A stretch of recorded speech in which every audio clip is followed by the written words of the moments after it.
Alhamdulillah bisa menyempatkan diri ke sini. Ahlan wa sahlan Ustaz. Alhamdulillah, ahlan bik insyaallah. Nah, ini kita minggu-minggu yang lalu masih membahas madhab Lais bin Sa'ad, dan sekarang insya Allah masih terkait dengan madhab lain Lais bin Sa'ad juga, begitu ya Ustaz? Betul. Kalau minggu yang lalu pengenalan ya. Mm-mm. Pengenalan terhadap sosok Imam Laitsnya secara pribadi, tentang kelahiran beliau, namanya, nasabnya, kemudian proses belajarnya, proses menuntut ilmunya, kemudian guru-gurunya dan seterusnya. Termasuk kita juga bicara tentang sejarah ya, sejarah madhab Lais itu bagaimana tumbuh kembangnya sampai kemudian ya tentu secara singkat ya madhab tersebut akhirnya punah ya. Yang ternyata kepunahannya atau ketiadaan madhab tersebut ya karena wafatnya Imam Lais itu sendiri gitu. Nah, kemudian sekarang kita lanjutkan masih tentang Lais bin Sa'ad, tetapi tidak tentang sosok beliaunya. Ini lebih kepada tentang pemikirannya, tentang fikihnya. Yang akan kita bahas terkait itu adalah tentang corak fikihnya seperti apa, kemudian metodologi di dalam berijtihad seperti apa, dan kemudian baru kita akan berbicara tentang contoh-contoh produk ijtihadnya madhab Lais bin Sa'ad itu ya apa saja gitu, agar kita minimal tahu lah ciri khasnya atau yang menjadi tanda-tanda bahwa ini adalah madhab Lais. Walaupun ya kalau bicara produk tidak selalu bisa menjadi tanda ya, apalagi ini madhab yang memang tidak terlalu dikenal karena penganutnya sudah tidak ada, pemikirannya juga hanya ada di dalam buku-buku, sehingga ya produk ini hanya kita kenali sebagai sebuah pemikiran yang dulu pernah dimiliki, diproduk, dihasilkan oleh sosok besar bernama Imam Lais bin Sa'ad. Itu saja. Ya, walaupun memang tidak berimplikasi kepada kita begitu. Hanya sebagai pengetahuan saja perlu kita ketahui. Betul, nggak ada implikasinya memang. Hanya saja kadang-kadang ketika kita misalnya mencari solusi-solusi tertentu, sebenarnya bukan kita ya, tetapi para ulama di madhab yang 4 gitu. Itu kadang-kadang juga perlu mencari solusi-solusi di luar madhab 4 gitu. Walaupun para ulama banyak yang mengatakan madhab 4 itu sudah mencukupi dan mampu menjawab keseluruhan problematika umat manusia gitu.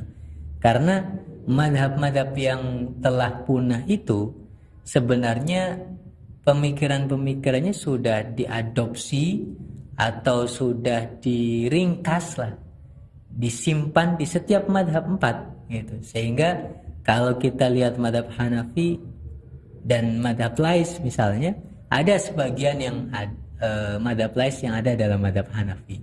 Di dalam madhab Maliki, sebagaimana yang nanti kita lihat dalam produk-produk ijtihadnya ya, ternyata madhab Lais juga ada yang mirip dengan madhab Maliki. Dalam madhab Syafi'i juga sama, ada yang mirip dengan madhab Syafi'i dari pemikirannya Imam Lais bin Sa'ad. Begitu juga ketika kita membaca pemikiran-pemikiran di dalam madhab Hambali. Artinya semua apa yang diijtihadkan oleh Imam Lais bin Sa'ad itu terawat, terjaga di setiap madhab 4 gitu. Ada yang mengatakan demikian, sehingga ya kita baca madhab Lais atau tidak, sebenarnya dengan mempelajari madhab 4 ya secara otomatis memang mempelajari madhab Lais bin Sa'ad juga gitu. Cuma masalahnya tanpa kita mengetahui bahwa itu adalah madhab Lais, itu masalahnya. Nah, sekarang kita secara khusus mempelajari fikih Lais, kita jadi tahu, oh ternyata itu Lais bin Sa'ad gitu. Baik, langsung kita coba lihat daftar isinya. Boleh. Di bab 1 tentang corak madhab Lais bin Sa'ad, bab 2-nya metodologi madhab, lalu bab 3 produk ijtihad madhab. Ini contoh-contoh aplikatifnya di dalam fikih ibadah. Kita masuk ke pengantar, Ustaz. Saya bantu membaca. Silahkan. Meski madhab Laits tidak pernah tumbuh menjadi madhab besar dengan segala pengikut dan piranti madhabinya, akan tetapi warisan pemikiran fikih Imam Laits masih ada sisa-sisanya. Dari sisa-sisa itulah setidaknya kita bisa membaca seperti apa corak fikih Imam Laits bin Sa'ad. Dilihat dari sudut pandang madhab dalam definisinya hari ini, madhab Laits ini memang kecil. Tapi jika dilihat dari sisi pendirinya, maka kita tidak boleh sama sekali meremehkannya. Imam Syafi'i saja sampai berani membandingkan gurunya sendiri dan menyimpulkan bahwa gurunya itu kalah faqih dari Imam Laits. Maka membaca fikih Laits sama sekali bukan membaca fikih kelas biasa. Bukan sekedar tentang madhab fikih yang telah punah dan kalah. Membaca fikih Laits adalah membaca madhab besar juga. Imam Syafi'i berhasil menunjukkan kritik kepada gurunya, yaitu Imam Malik, juga karena bahan-bahan yang diperoleh salah satunya dari pemikiran Imam Laits. Imam Asy-Syafi'i pernah belajar fikih Laits ini saat di Yaman dengan murid Imam Laits langsung. Saat sampai di Mesir, beliau juga tetap menggali fikih Laits dari murid-muridnya yang ada di sana. Kalau melihat realita itu, seakan kita bisa mengatakan bahwa madhab Laits sebenarnya tidak sepenuhnya mati. Madhab ini masih hidup, hanya saja tidak memiliki pengikut. Madhab ini justru dihidupkan oleh seorang yang bukan murid Imam Laits. Tentu saja bukan hidup seperti madhab yang 4, tapi hidup dalam tulisan yang ditulis oleh Imam Asy-Syafi'i. Tentu tidak semua pemikiran Imam Laits ditulis oleh Imam Asy-Syafi'i, hanya sebagian kecil saja. Imam Asy-Syafi'i bukan murid langsung Imam Laits, dan Imam Asy-Syafi'i juga adalah seorang mujtahid yang tidak mungkin sekedar taklid saja sehingga menuliskan semuanya. Tentu apa yang Imam Asy-Syafi'i tulis adalah pemikiran yang disepakati. Lalu seperti apa corak fikih Imam Laits itu? Bagaimana metodologi ijtihadnya? Dan adakah contoh produk ijtihadnya? Jawaban atas semua pertanyaan ini secara singkat bisa didapatkan di dalam bab ini. Ya, memang warisan fikih Laits ini sangat sedikit, ya, sangat sedikit. Bila dibandingkan dengan semua produk pemikirannya yang katanya dulu mampu memproduksi atau menghasilkan sekitar 70.000 masalah. Kurang lebih gitu ya, 70.000 fatwa, tetapi yang kemudian berhasil dihimpun, berhasil dikumpulkan, berhasil untuk katakanlah disimpan seperti itu, cuma kurang dari 1.000 gitu, kurang dari 10.000 atau kurang dari 1.000, tidak banyak. Tidak sebanyak yang sebenarnya dihasilkan seperti itu, ya, sedikit sekali. Tetapi dari yang sedikit itu sangat cukup sebenarnya untuk membaca seperti apa pemikiran daripada Imam Laits gitu. Dari sisi corak fikihnya, kemudian nanti metodologinya dan seterusnya, hingga ya kita bisa melihat juga seperti apa contoh-contoh produk daripada fikihnya Imam Laits itu gitu. Dan ketersisaan yang masih sedikit ini itu ternyata kalau kita lihat di dalam sejarah itu bukan hal yang dimainkan perannya gitu ya, menjaga ketersisaan itu oleh murid-murid Imam Laits sendiri gitu. Tetapi itu semua adalah peran daripada katakanlah orang lain gitu. Bahkan madhab yang lain, seperti misalnya yang dilakukan oleh Imam Asy-Syafi'i. Imam Asy-Syafi'i itu pernah mengkritik pemikiran Imam Malik, gurunya. Nah, beliau mengkritik gurunya itu, Imam Malik rahimahullahu ta'ala, itu bahan-bahan kritiknya diperoleh dari mana? Dari fikihnya Imam Laits. Karena Imam Syafi'i pernah belajar fikihnya Imam Laits kepada muridnya Imam Laits langsung ketika beliau berada di Yaman. Ya. Beliau Imam Syafi'i kan tidak hanya menjadi qadhi di Yaman, tetapi juga belajar menuntut ilmu ketika ada waktu luang dan seterusnya. kepada para ulama dari madhab lain yang Imam Syafi'i belum pernah belajar gitu. Nah, madhab lain belum pernah beliau sentuh. Ya, di Mekah kepada madhabnya Sufyan bin Uyainah, kemudian Muslim bin Khalid Az-Zanji gitu. Di Madinah kepada Imam Malik. Nah, ini madhabnya siapa lagi nih? Nah, pas di Yaman ternyata ada madhab Lais gitu. Nanti ketemu lagi di Irak dengan madhabnya Imam Abu Hanifah. Lu belajar di semua madhab yang ada. Nah, dari muridnya Imam Lais inilah beliau kemudian mampu ya sedikitnya pemikiran Imam Lais lah terhimpun di dalam kepala beliau, dihafal, yang kemudian menjadi bahan untuk dituliskan gitu. Dalam rangka apa menuliskannya? Ya salah satunya karena memang Imam Lais ada banyak ketidaksepakatan dengan Imam Malik, yang ternyata ketidaksepakatan itu disepakati oleh Imam Syafi'i seperti itu. Maka Imam Syafi'i mengkritik Imam Malik, gurunya, bahan-bahannya dari pemikiran Imam Lais bin Sa'ad. Nah, karena kritik itu dilakukan dalam bentuk tulisan, maka pemikiran Imam Lais ya jadi terekam di dalam tulisan gitu. Itu kerja daripada Imam Asy-Syafi'i, yang gara-gara itulah Imam Syafi'i juga jadi dibenci gitu oleh banyak para muridnya Imam Malik sendiri.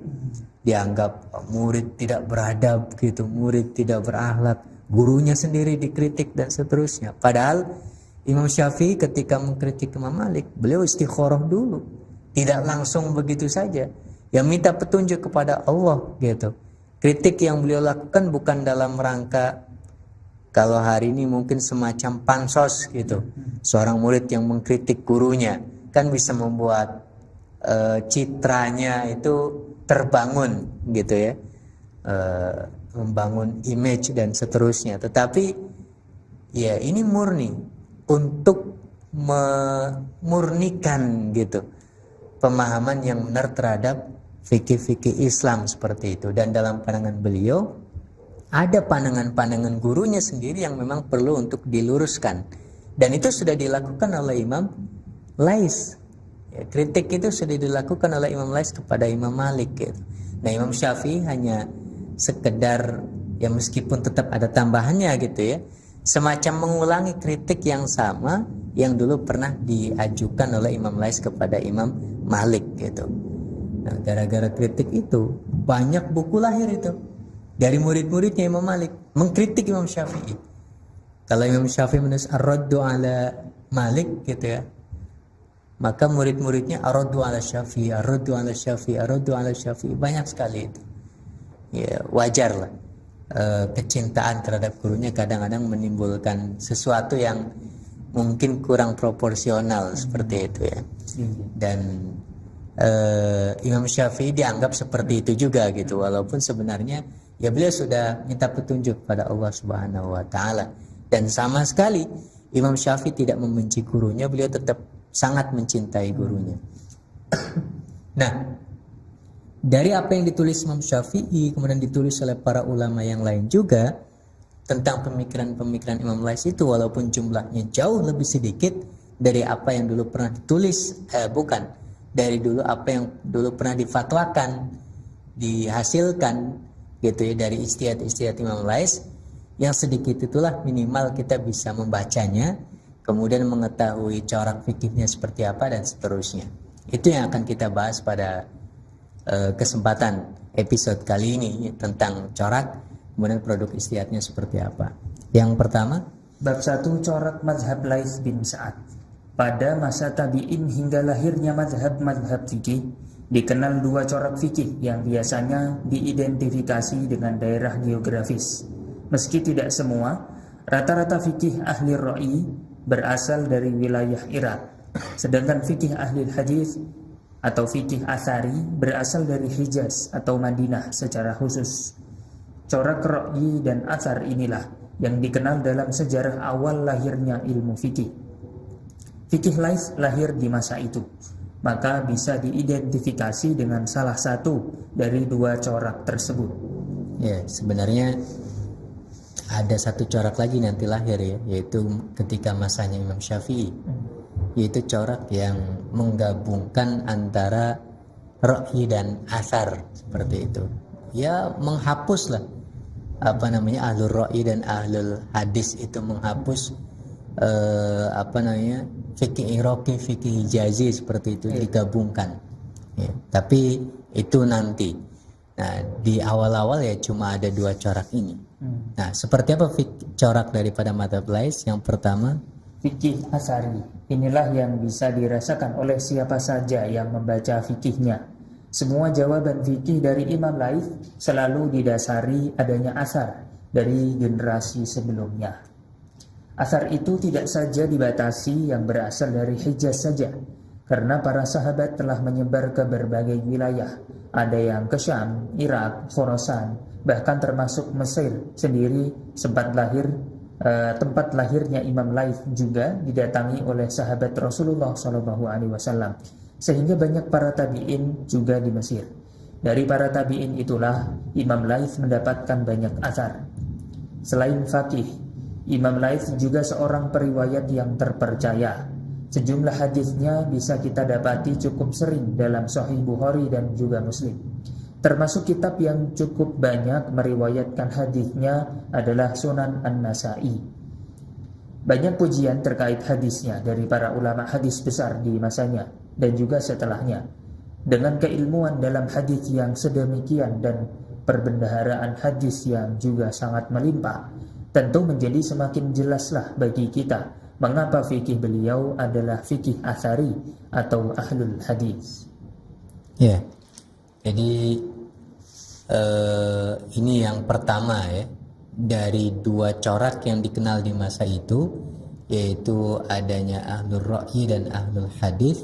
Maka Imam Lais ini masuk kepada ahlul hadis fikihnya, atau kita sebut sebagai fikih asari juga gitu, ahlul hadis dan ahlul asar. Sebagaimana masuk di dalamnya juga seperti Imam Malik sendiri, kemudian Imam Al-Auza'i juga ikut ke sini gitu ya. Walaupun porsinya sebenarnya berbeda-beda antara satu imam dengan imam yang lain. Misalnya Imam Malik dengan Imam Lais. Meskipun Imam Malik juga dikelompokkan oleh mayoritas ulama ke dalam kelompok ahlul hadis, bahkan disebut imamnya di masanya, tetapi kalau dibandingkan dengan Imam Lais itu jauh lebih hadis, lebih athar daripada Imam Malik sendiri. Itu minimal disampaikan oleh Imam Syafi'i. Kata beliau, al-Laitsu atba' lil athari min Malik gitu. Imam Lais itu jauh lebih mengikuti athar daripada Imam Malik. Ini kata Imam Syafi'i. Artinya dari sisi asar, dari sisi hadis ini justru Imam Lais gitu yang lebih, istilahnya lebih mengikuti seperti itu. Maka beliau ahlul hadis, tapi porsinya lebih tinggi lagi ini dibanding Imam Malik. Entah dengan Imam Auza'i dan seterusnya, saya tidak menemukan data yang membanding-bandingkan seperti tadi gitu ya, biar jelas seperti itu. Nah, tetapi tentu bukan berarti bahwa seorang ahlul hadis atau ahlul athar itu tidak menggunakan akalnya sama sekali, tidak menggunakan ro'yunya sama sekali, tidak. Sebagaimana tentu yang namanya ahlul ro'yi itu tidak sama sekali menggunakan asar misalnya, sama sekali tidak menggunakan hadis misalnya, tidak. Mereka semuanya sama, masing-masing itu menggunakan asar dan juga hadis dan juga akalnya, ro'yinya. Masing-masing juga menggunakan ro'yi dan juga hadis dan juga asar. Secara yaitu tadi porsinya yang kadang-kadang berbeda-beda antara satu ulama dengan ulama yang lain. Jika didominasi oleh hadis, oleh asar, maka biasanya masuk kelompok ahlul hadis. Jika didominasi oleh ro'yi, maka masuk ke dalam kelompok ahlur ro'yi. Ini perbedaannya. Nah, Imam Lais bin Sa'ad ini memang sosok yang bukan saja faqih, tetapi beliau juga seorang muhaddits, seorang ahli di dalam hadis, termasuk pakar di dalam ilmu hadis gitu ya. Ya, bukan saja memiliki perbendaharaan riwayat hadis yang begitu banyak, tetapi juga sekaligus tentang ilmu mustalah hadis, walaupun belum lahir di masa itu, tentang kaidah-kaidah bagaimana menerima hadis dari orang lain, bagaimana meriwayatkan dan seterusnya, itu semuanya juga dikuasai dengan cukup matang oleh Imam Lais bin Sa'ad gitu, kaidah-kaidah itu. Sehingga matang dalam ilmu hadis, matang juga dalam ilmu fikih, dan seperti itulah seorang mujtahid ya. Biasanya memang menguasai banyak disiplin ilmu gitu. Misalnya kalau dalam bidang hadis, kalau kita baca hadis-hadis Imam Sahih Bukhari dan juga Imam Sahih Muslim gitu ya, itu bisa jadi cukup sering kita akan melewati hadis-hadis yang diriwayatkan oleh Imam Laits bin Sa'ad gitu. Artinya Imam Bukhari dan Imam Muslim menjadikan Imam Laits bin Sa'ad sebagai salah satu rawi yang terpercaya gitu untuk diambil hadisnya juga gitu. Selain Sahih Bukhari dan Sahih Muslim, Sunan An-Nasai juga menjadi salah satu kitab yang nama Imam Laits cukup banyak disebutkan gitu di dalam ya ketika bicara hadis-hadis itu gitu ya, meriwayatkan hadis-hadis. Ini wajar jika kemudian fikih beliau itu coraknya lebih kepada hadis atau athar atau ahlul hadis itu tadi. Ini yang pertama ya, fikihnya athari. Yang kedua, banyak menggunakan pertimbangan sejarah. Seorang ahli hadis memang biasanya juga ahli dalam sejarah. Demikian juga dengan Imam Laits. Ibnu Nadim menginformasikan bahwa ada 2 karya tulis yang ditinggalkan oleh Imam Laits. Pertama tentang masail yang temanya fikih, dan kedua tentang tarikh atau sejarah. Dengan kemampuan di bidang sejarah itulah, pada beberapa kesimpulan hukumnya bisa terbaca sejumlah analisis sejarah untuk memperkuat kesimpulan fikihnya. Sebagai contoh, dalam kasus sholat jamak karena hujan, menurut Imam Laits itu tidak lagi berlaku. Argumen yang disajikan kemudian adalah sejumlah sahabat di berbagai wilayah yang tidak pernah menjamak sholat saat hujan. Di Syam ada Abu Ubaidah, Khalid bin Walid, Yazid bin Abi Sufyan, Amr bin As, dan juga Mu'ad bin Jabal yang oleh Rasulullah dianggap sebagai yang paling alim tentang halal haram. Mereka semua tidak pernah menjamak sholat saat hujan. Di Syam juga ada Bilal, Syarahbil, Abu Darda, dan yang lainnya.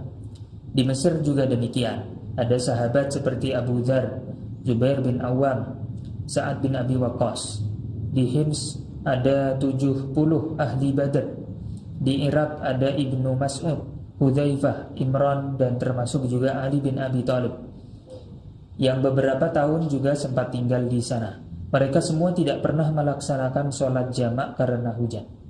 Ya, jadi ketika menganalisis kasus-kasus fikih gitu ya, ternyata salah satu pisau yang dipakai oleh Imam Laits adalah ya sejarah, gitu, sejarah. Misalnya dalam kasus itu tadi, menjamak sholat karena hujan. Kalau dalam mazhab yang 4, biasanya yang mengatakan bahwa itu disyariatkan adalah mazhab Syafi'i dan juga mazhab Hambali.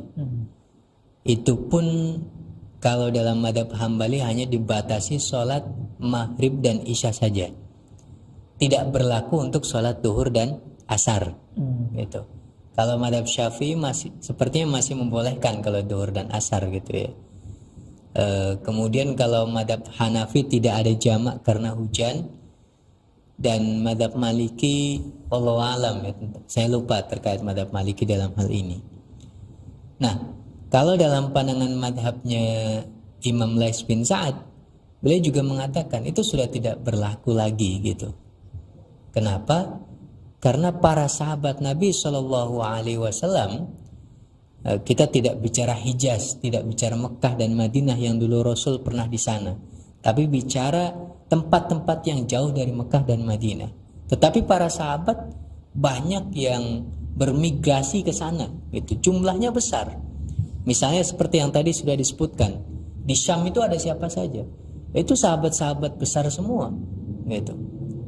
Ada Yazid bin Abi Sufyan tadi disebutkan, gitu ya. Kemudian ada sahabat-sahabat yang lain, yang sahabat-sahabat besar semua. kemudian di kota yang lain di Mesir misalnya, ada sahabat-sahabat yang besar semua. Bahkan di Syam tadi ada Mu'adz bin Jabal, sosok yang oleh Rasul Shallallahu Alaihi Wasallam disebut paling alim di antara para sahabat tentang halal haram, ya Mu'adz bin Jabal gitu.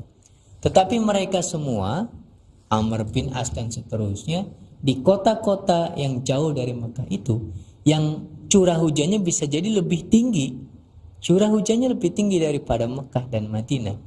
Tetapi ternyata mereka semuanya tidak pernah tercatat di dalam sejarah menurut Imam Lais gitu ya, disebutkan melakukan jamak sholat karena hujan gitu. Maka kalau para sahabat Nabi saja tidak melakukannya, ini menunjukkan bahwa sebenarnya sudah tidak lagi disyariatkan gitu. Dulu disyariatkan mungkin karena alasan-alasan apa dan seterusnya. Tapi ini Imam Lais ya. Kalau dalam madhab Syafi'i masih disyariatkan, bahkan bukan hanya maghrib dan isya, ya duhur dan asar juga gitu. Cuma masalahnya memang pada standar hujan itu sendiri gitu. Ada standarnya, yang penting bikin basah gitu. Kalau sampai kita pulang gitu ya, kemudian baju kita menjadi basah dan seterusnya, itu sudah menjadi kebolehan kita untuk menjamak sholat karena hujan. Ada juga yang menambahkan standar enggak, hujannya sampai membuat jalan nanti berlumpur dan seterusnya, sehingga kalau pas maghrib kita lagi di sana, di masjid maksudnya, jadi hanya berlaku bagi mereka yang sholatnya di masjid. Kalau yang di rumah nggak berlaku itu. Mentang-mentang ada jamak karena hujan, udahlah nggak usah ke masjid sekalian, itu pun dijamak di rumah gitu. Itu jelas sama sekali nggak berlaku. Jadi bagi mereka yang sudah di masjid, itu pun ada yang mensyaratkan lagi, pada saat takbiratul ihram sholat yang pertama hujan turun gitu. Nah, hujan masih turun loh. Atau ada juga yang mensyaratkan jangan sholat yang pertama, justru takbiratul ihram sholat yang kedua gitu. Misalnya maghrib dengan isya gitu. Pas takbiratul ihram maghrib, yang takbiratul ihram tentu yang pertama ya. Dan maghrib itu sholat pertama, isya sholat kedua gitu. Takbiratul ihramnya maghrib, ini sholat pertama, hujannya masih turun. Sebagian ulama itu memenuhi syarat sudah gitu. Ketika kita berada di masjid. Tapi ada yang enggak, harus takbiratul ihramnya sholat isya, sholat yang kedua gitu. Hujan masih turun. Kalau pas sholat yang kedua hujan sudah reda, ya pulanglah gitu. Nanti bisa berangkat lagi ke masjid gitu. Ini perbedaan ya di antara para ulama. Apakah hanya berlaku di maghrib isya saja, karena dulu awalnya memang maghrib dan isya gitu syariat itu dilakukan. Kalau duhur dan asar kan siang hari, tidak terlalu menjadi beban gitu berangkat ke masjid. Tapi kalau maghrib isya itu malam, udahlah malam jalannya berlumpur, hujan turun, wajar jika kemudian dah dijamak sekalian gitu.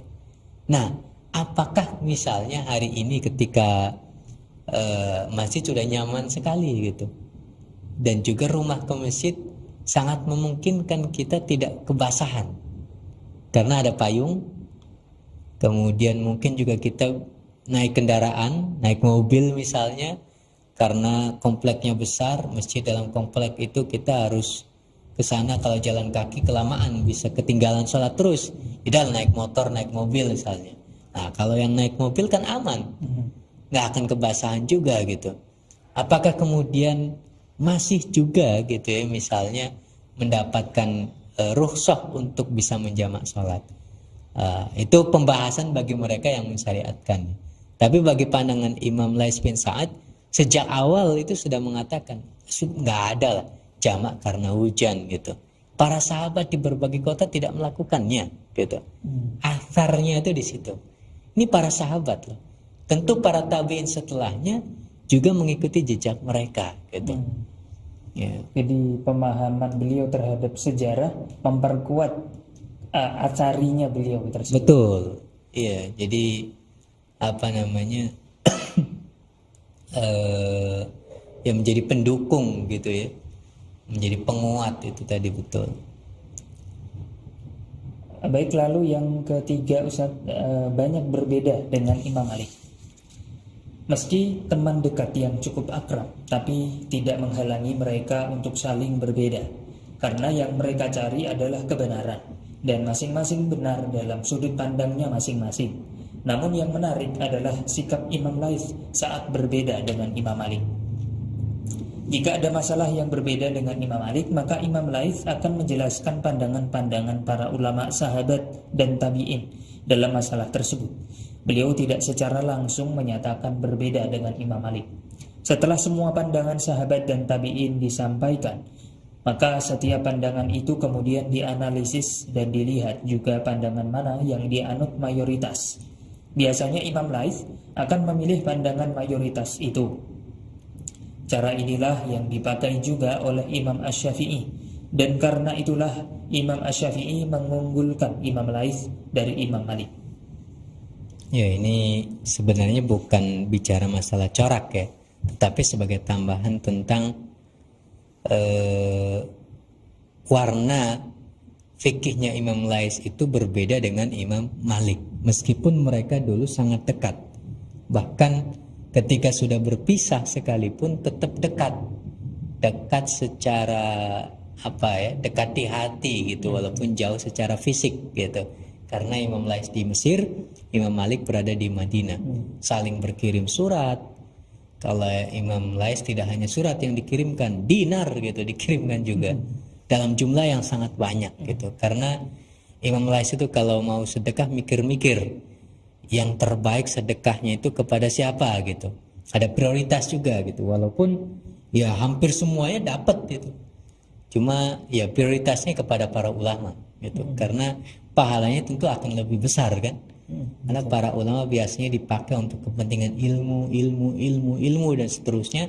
Dan yang namanya ilmu itu satu aktivitas yang sifatnya tidak sekedar bermanfaat untuk diri sendiri gitu, tetapi ilmu itu pasti akan bermanfaat untuk banyak orang gitu.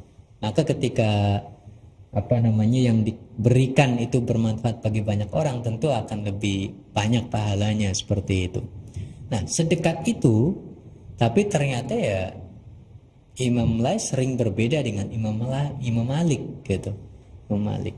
Maka ini bisa menjadi semacam warna yang kita bedakan secara khusus dengan Imam Malik ya, bukan dengan mazhab yang lainnya gitu. Dan yang unik adalah ketika kita lihat cara berbedanya Imam Laits kepada Imam Malik itu, mungkin juga kepada para ulama yang lain ya, yaitu ketika tahu bahwa ini dengan Imam Malik berbeda ini, beliau tidak mengatakan saya berbeda dengan Imam Malik secara langsung seperti itu, tidak. Tapi beliau mengatakannya secara tidak langsung. Bagaimana? Beliau sebutkan kasus yang sama yang pernah terjadi di masa lalu, yang pernah terjadi di masa sahabat, di masa tabi'in gitu. Kasusnya sama, yang menjadi kasus juga gitu, dibahas oleh Imam Malik dan sama beliau. Kemudian beliau membeberkan pandangan para sahabat seperti apa, perbedaannya juga. Para tabi'in seperti apa, perbedaannya juga. Kemudian dilihat mayoritasnya seperti apa, yang biasanya mayoritas itu menjadi pilihan daripada Imam Laits bin Sa'ad gitu. Maka kemudian beliau menyimpulkan, lihat mayoritasnya ini gitu. Ini pandangan sahabat, pandangan tabi'in. Seperti itulah mazhab saya. Tidak kemudian menyebutkan mazhab Maliknya begini-begini, tidak. Hanya menyebutkan perbedaan yang terjadi di masa sahabat dan tabi'in gitu. Kemudian dipilih yang mana biasanya pilihannya pandangan mayoritas itu gitu. Dengan cara seperti itu beliau berbeda dengan Imam Malik. Tidak langsung saya beda dengan Imam Malik karena begini-begini dalilnya, dan tidak gitu. Tapi menyebutkan perbedaan di masa lalu dan kemudian memilih dari perbedaan-perbedaan itu pandangan yang ini. Jadi tidak secara langsung untuk menunjukkan perbedaan beliau dengan Imam Malik. Walaupun sebenarnya ya berbeda. Bukan hanya dari sisi produk ya. Usul fikihnya itu udah punya perbedaan yang cukup signifikan seperti itu. Terutama dari sisi ijma' ahli Madinah itu. Ya, jadi ada beliau begitu dalam menyampaikan sudah berbeda begitu ya maksudnya. Betul. Ya, Apa, ya, itu masuknya ke dalam adab ya. Tapi adab semacam ini kan tidak akan mungkin bisa dilakukan kecuali bagi orang yang punya pengetahuan fikih-fikih masa lalu. Ya, bagaimana melakukannya? Saya mau berbeda sama antum misalnya dalam kasus tertentu. Tapi saya mau mencontohkan fikih masa lalu, saya nggak punya ilmu apa-apa tentang fikih masa lalunya, nggak bisa melakukan kan? Harus cari adab yang lain gimana caranya gitu. Tapi karena inilah orang yang berilmu, adabnya juga dengan ilmu gitu, memanfaatkan ilmu yang ada yang beliau hafal seperti itu. baik. Tadi salah satu perbedaan dengan Imam Malik itu beliau cirinya mengikuti mayoritas pandangan sahabat dan tabi'in begitu ya Ustaz? Sebenarnya tidak menjadi ciri yang istilahnya ghalabah ya, sebagian besarnya seperti itu, tidak. Ya tetap yang menjadi utama adalah dalil dan seterusnya gitu. Cuma seringnya ketika ada terjadi perbedaan pendapat dan seterusnya, beliau kemudian memilih yang ini. Yang ini rata-rata menjadi pandangan mayoritas gitu. Maka ketika dalam contoh tadi berbeda dengan Imam Malik, ternyata juga kebetulan yang dipilih Imam Lais bin Sa'ad itu adalah pandangan mayoritas. Dan memang beliau pernah mengatakan bahwa ini seperti yang nanti di D ini. Ya, baik, saya baca kalau begitu. Tidak suka menyelisihi mayoritas. Ini setidaknya informasi yang bisa kita dapati dari karya Ibnu Hajar yang secara khusus menuliskan biografi Imam Laits. Kata Ibnu Hajar dalam Ar-Rahmah Al-Ghaithiyah bahwa beliau telah meneliti kitab-kitab khilaf dan kesimpulannya bahwa tidak ada satupun masalah yang Imam Laits menyendiri dan berbeda dengan semua ulama dalam masalah itu, kecuali hanya ada satu masalah, yaitu terkait keharaman bangkai belalang. Namun penemuan Ibnu Hajar ini dikritik oleh beberapa penulis karena di masa lalu sudah ada yang berhasil menemukan sejumlah masalah yang Imam Laits berbeda dengan para imam fikih yang lain.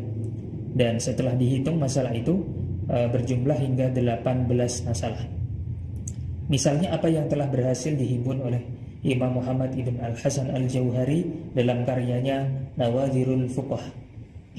Ya, jadi Imam Laits itu pernah mengatakan gitu ya, bahwa tidak ada satu ulama pun yang sangat membenci kepada pandangan-pandangan yang syadz gitu, pandangan-pandangan yang menyelisihi mayoritas ulama seperti itu, yang memiliki kebencian yang sangat benci gitu, yang lebih benci daripada saya gitu. Itu beliau pernah mengatakan demikian gitu. Artinya beliau sangat tidak suka untuk menjadi orang yang syadz gitu. Beliau benci gitu, tidak suka berbeda dengan mayoritas. Terutama ketika mayoritas itu sudah dalam posisi yang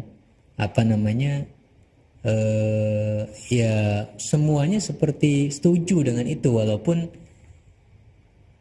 belum bisa dipastikan bahwa itu sudah sampai pada taraf ijma misalnya gitu ya. Tetapi sepertinya semuanya sudah setuju dengan itu gitu. Nah itu lebih-lebih lagi beliau tidak akan mau. Apalagi ketika ya sudah banyak pandangan, meskipun ada satu yang berbeda, tetap beliau lebih banyak setuju kepada yang mayoritas itu gitu. Nah makanya kemudian dari perkataan Imam Laits ini, Ibnu Hajar meneliti di setiap kitab-kitab khilaf, di setiap kitab-kitab fikih dan seterusnya. Ternyata benar, Imam Laits tidak pernah berbeda dengan banyak ulama. Selalu ketika punya pandangan, pasti ada ulama lain yang sama dengan beliau. Gitu. Tidak berbeda gitu dengan semua ulama, itu tidak berbeda. Kecuali hanya ada dalam satu masalah, yaitu tentang keharaman bangkai belalang itu tadi. Ya. Yang hadisnya kan ada sebenarnya ya, bahwa itu termasuk dua bangkai yang dihalalkan di dalam syariat gitu. Nah, tetapi ternyata Imam Laits mengharamkannya gitu. Dan para ulama yang lain semuanya atau rata-rata itu menghalalkan. Ini baru di sini nih Imam Laits berbeda. Yang lainnya memang tidak pernah ada. Tapi penemuan Ibnu Hajar ini dikritik oleh beberapa penulis gitu, bahwa ya meskipun Ibnu Hajar mengatakan sudah meneliti kitab-kitab khilaf ya dan seterusnya, tetapi ya itulah penemuan. Ternyata para ulama terdahulu sudah ada yang menemukan bahwa tidak hanya satu gitu Imam Lais itu berbeda. Ada satu ulama yang mengumpulkan ya, yang disebut atau diberi judul kitabnya itu Nawadirul Fuqaha gitu. Ya, pandangan-pandangan yang nadir gitu dari para fuqaha. Kemudian untuk Imam Lais ternyata beliau punya pandangan-pandangan yang nadir gitu ya. Jumlahnya sampai ada 18 gitu. Tidak hanya satu. Ya 18 ini sebenarnya masih sedikit ya. Dibandingkan dengan tadi kan kita sampaikan 70.000 masalah. Cuma ada 18 gitu. Nah, itu masih sangat sedikit memang. Sesuai dengan apa yang beliau katakan sendiri. Dan berbeda dengan jumhur atau mayoritas atau bahkan katakanlah bisa disebut syad misalnya ini, kan ada yang dilakukan kebanyakan kalau para ulama mujtahid ya, itu dilakukan secara tidak sengaja gitu ya, bisa jadi nggak tahu bahwa itu adalah ijma, bisa jadi nggak tahu ya, meskipun para ulama dan sudah sampai pada level mujtahid kan ya ada 1-2 titik yang tidak diketahuinya gitu. Nah ketika seperti itu ya sangat wajar gitu berbeda dengan para ulama yang jumlahnya lebih besar seperti itu. Tetapi kalau lihat jumlahnya cuma 18 ya masih kita sebut sebagai sedikit, dan masih kita iyakan bahwa Imam Lais itu benci sekali dengan pandangan-pandangan yang syad atau yang menyendiri seperti itu. Itulah fikihnya Lais bin Sa'ad. Masya Allah, luar biasa sekali. Dari kepribadian beliau mencerminkan akhlak, adab dalam toleransi gitu dan seterusnya. Lalu di bab berikutnya Ustaz mengenai metodologi mazhab beliau. Sebaik-baik harta adalah yang dimiliki oleh seorang hamba yang soleh. Kurang lebih demikianlah makna dari sebuah hadis yang diriwayatkan oleh Amr bin Al-As. Dan hadis tersebut benar-benar teraplikasikan dalam kehidupan Imam Lais bin Sa'ad. Metodologi dalam menggali Al-Quran dan Sunnah. Al-Quran dan Sunnah adalah dua pusaka yang ditinggalkan oleh Rasulullah Sallallahu Alaihi Wasallam. Siapa yang memegang keduanya dengan erat maka dia akan selamat. Maka Al-Quran dan Sunnah adalah dua sumber utama fikih. Tidak ada satu mujtahid pun yang tidak menjadikan Al-Quran dan juga Sunnah sebagai sumber. Namun bagaimana menggali hukum dari keduanya? Inilah yang antara satu mujtahid dengan mujtahid yang lainnya sangat mungkin berbeda. Meski dalam hal mendasar semuanya akan sama. Yang pertama Al-Quran. Secara umum tidak dijumpai hal yang sangat mencolok dari Imam Lais yang bisa dijadikan ciri khas dalam metodologi beliau terkait Al-Quran. Hampir sama seperti para ulama yang lain. Akan tetapi Imam Lais adalah seorang ulama yang seringkali menjawab pertanyaan dengan ayat. Jika memang ayat itu sangat relevan dengan pertanyaan, maka jawaban yang disampaikan biasanya dengan ayat. Ini menunjukkan bahwa Al-Quran hidup dalam diri beliau. Dengan modal seperti itu, tentu berinteraksi dengan Al-Quran dalam rangka menggali hukum akan memudahkan. Suatu saat ada pertanyaan dari Imam Malik tentang pakaiannya yang tipis. Maka menjawab pertanyaan itu, Imam Lais malah membaca ayat yang artinya, katakanlah, siapakah yang telah mengharamkan perhiasan dari Allah yang telah disediakan untuk hamba-hambanya dan rizki yang baik-baik. Lalu yang kedua sunnah. Seperti yang sudah disampaikan bahwa fikih beliau termasuk fikih ahli hadis, karena semua kesimpulan fikihnya akan dikuatkan dengan riwayat-riwayat. Hal itu karena memang beliau ahli dalam riwayat. Beliau adalah tokoh hadis yang juga memiliki metodologinya sendiri. Dalam tarjih riwayat, jika ada perbedaan misalnya, ada yang mentarjih dengan pertimbangan daerah perawi. Nah, Imam Lais tidak menggunakan pertimbangan itu. Yang dipertimbangkan oleh Imam Lais adalah kredibilitas perawi itu sendiri. Ya, ini salah satu metodologi ya. Yaitu misalnya ketika bicara Al-Quran dan juga Sunnah sebagai sumber utama di dalam hukum Islam, itu ya sumbernya Al-Quran dan juga Sunnah Nabi Shallallahu Alaihi Wasallam. Dan yang namanya Al-Quran tentu ya dialah kulliyatus syariah, kata Imam Asy-Syatibi, itu ya Al-Quran itu. Di sanalah sumber daripada inti-inti syariah, itu adalah Al-Quran. Tidak mungkin ada seorang mujtahid yang berijtihad tidak menggunakan sumber Al-Quran, sumber sunnah Nabi Shallallahu Alaihi Wasallam. Pasti harus kembali ke sana. Itu mujtahid tidak mungkin meninggalkan keduanya. Dan Rasul Shallallahu Alaihi Wasallam memang sudah mengatakan ya bahwa taraktu fikum amrain gitu. Saya meninggalkan untuk kalian itu cuma dua hal, yaitu Quran dan Sunnah ini. Ya, maka siapa saja yang berpegang erat dengan keduanya, ya insya Allah dia akan selamat seperti itu. Nah, Al-Quran itu kalau kita lihat secara sekilas, ya penglihatan saya secara sekilas tentang apa yang menjadi khas di dalam metodologinya Imam Lais, seperti nggak ada yang berbeda dengan para ulama yang lain. Ya, beliau menggunakan ini sebagai sumber utama di dalam hukum Islam. Beliau pakar juga di dalam bahasa, sehingga menggali makna-makna yang ada di dalam Al-Quran dengan kepakaran bahasanya dan seterusnya. Hampir sama lah dengan para ulama yang lain. Tetapi yang agak unik adalah, dan ya para ulama juga memang para hufadul Quran ya, kalau para mujtahid itu sudah otomatis seperti itu.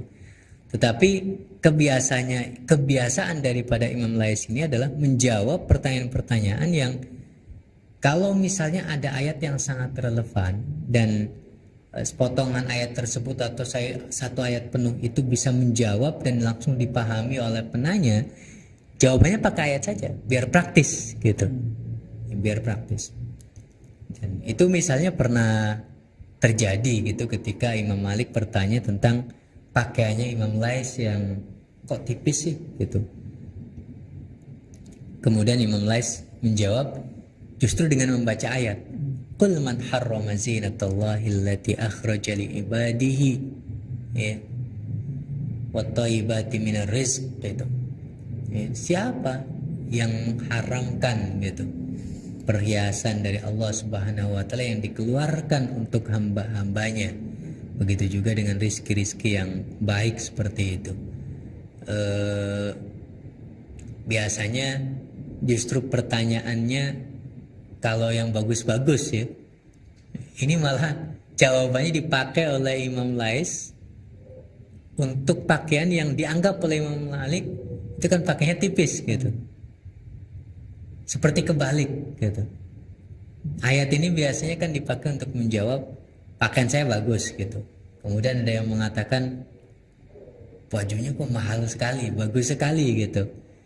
Ya selama halal apa salahnya gitu. Yang kemudian ayat ini kadang-kadang dijadikan sebagai justifikasi. Ya memang sih bisa dan benar gitu ya. Tetapi Imam Lais tidak, justru sebaliknya. Ya, tipis juga kan halal gitu. Mungkin seperti itu maksudnya gitu. Yang penting kan halal gitu. Karena beliau orang yang bersahaja dengan uang yang sangat melimpah ruah gitu ya, harta yang begitu banyak, pakaiannya malah ditanyakan oleh Imam Malik, kamu kok pakainya tipis seperti itu gitu. Saya juga nggak nyambung gitu dengan cara berpikirnya Imam Lais itu seperti apa gitu ya. Dengan kekayaan yang luar biasa, tidak ada orang yang kaya sebagaimana kekayaan Imam Lais, tapi beliau ya bisa hidup seperti itu gitu. Ya, ini memang hartanya itu tidak di hati, hartanya itu benar-benar ya cuma dipegang aja gitu, hilang nggak ada masalah. Ya buktinya benar-benar dihilangkan secara sengaja kan. Kemudian ketika ada ya tidak membuat merasa saya harus menjaganya ini harta saya atau apa, tidak gitu. Ya beliau tidurnya nyenyak dan ya tidak memikirkan benar-benar dunianya gitu. Walaupun dunia datang terus tuh. Ya, itulah ketika dunia ditinggalkan justru dunia yang ngejar-ngejar gitu. Itu benar-benar terjadi untuk Imam Lais gitu ya. Nah, kita mau membuktikannya khawatir gitu. Khawatirnya apa? saya mau meninggalkan dunia nih, cuma saya masih merasa saya butuh gitu. Kadang-kadang kan kita masih seperti itu ya. Nggak berani lah untuk sampai level pada benar-benar mau meninggalkan dunia gitu. Mau ya akhirat, sholat, pensiun dulu nunggu pensiun dulu dan seterusnya. Ya minimal sih kewajiban-kewajiban kita jangan sampai ditinggalkan. Itu udah untuk zaman sekarang udah sangat bagus lah. Kewajiban tidak ditinggalkan, hal-hal yang Allah larang, keharaman kita tinggalkan. Wah itu udah sangat luar biasa. Itu aja bisa berhasil secara istiqomah kita lakukan tanpa harus seperti Imam Lais yang berat sekali untuk diteladani gitu ya. Bisa meninggalkan yang haram dan melaksanakan kewajiban itu udah prestasi besar itu sebenarnya itu. Karena keharaman yang kadang-kadang disadari tidak dan seterusnya itu dari lisan, mata dan seterusnya kan ya sehari-harinya gitu ya kadang-kadang bisa tidak kita rasakan seperti itu. Nah, beliau menggunakan ayat itu untuk menjawab pertanyaan Imam Malik tadi. Artinya Al-Quran hidup di dalam dirinya. Setiap pertanyaan kalau memang bisa dijawab dengan ayat yang sangat relevan dan penanya yang juga paham, jawab aja dengan ayatnya. Jawab dengan ayat gitu. Jadi keluasan ilmu tentang Al-Quran itu kadang memang jadi maksudnya jadi hilah untuk menjawab segala hal. Misalnya wala taqtulu anfusakum. Karena keluasan ilmu tentang hayat akhirnya memakai dalil itu untuk segala macam hal gitu. Ya kalau memang relevan. Memang relevan bisa saja ya. Bisa saja gitu kan. Al-ibratu bi umumil lafzi misalnya kita pakai kaidah itu gitu. Walaupun tetap kita harus tahu kaidah-kaidah tafsir juga untuk bisa menentukan relevan tidaknya itu kadang-kadang juga harus tahu itu gitu. Dan sekelas Imam Lais saya kira sangat paham kaidah-kaidah tafsir ya karena beliau seorang mustahid seperti itu. Jadi selama relevan gitu ya. Itu keluasan ilmu tentang Al-Quran memang bisa menjawab. Cuma masalahnya kadang-kadang kita jawab dengan Al-Quran, misalnya kita bisa dan itu relevan, penanyanya yang nggak paham. Kan harus dijelaskan lagi itu. Sebenarnya sudah sangat relevan dan itu sudah sangat bagus jawabannya dan singkat saja ayatnya pendek gitu. Tapi dibaca cukup gitu aja. Iya. Penanyanya belum tentu paham gitu. Nyambungnya ayat itu dengan pertanyaan itu kan. Untuk menyambungkan ya hanya orang tertentu yang paham. Bisa jadi penanya yang justru nggak paham. Nah, Imam Lais tentu mungkin pilih-pilih ya. Kalau jawabnya dengan ayat itu kepada siapa gitu. Ini Imam Malik gitu kan. Ya jawab dengan ayat nggak ada masalah. Pasti beliau akan memahami maksudnya. Tapi kalau orang awam yang awam sekali ya mungkin beliau tidak menggunakan cara jawab yang seperti itu ya. Ya harus pilih-pilih juga lah. Baik, kemudian masuk ke metodologi dalam penggunaan ijma. Tadi Al-Quran dan Sunnah, sekarang ijma. Ijma adalah kesepakatan atau konsensus ulama yang tidak ada lagi dalam kasus tersebut ulama yang menyelisihinya. Ini adalah dalil yang qat'i, karena Allah tidak akan membiarkan umatnya bersepakat semuanya dalam kesesatan. Satu, mengambil ijma sahabat. Jika sudah jelas valid, maka ijma sahabat tidak akan diselisihi. Ijma ini diunggulkan dari segala asar lain jika ada, karena asar lain itu adalah penyelisihan terhadap ijma. Dua, menolak konsep ijma Madinah. Karena para sahabat tidak hanya tinggal di Madinah, maka kesepakatan para sahabat lain di setiap wilayahnya tidaklah lebih buruk kualitasnya dari kesepakatan para sahabat yang tinggal di Madinah. Ya, ini tentang ijma ya. Setelah Al-Quran dan Sunnah tentu ijma. Dan di zaman beliau ya tentu ijma yang biasanya dipakai adalah ijma'nya para sahabat. Itu yang istilahnya sudah terriwayatkan ya. Diajarkan oleh para tabi'in gitu. Dan beliau kan tabi'in ya.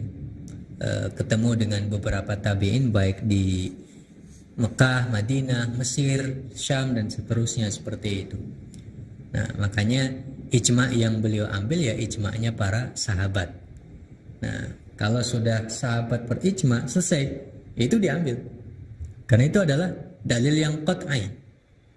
Sudah pasti benarnya gitu.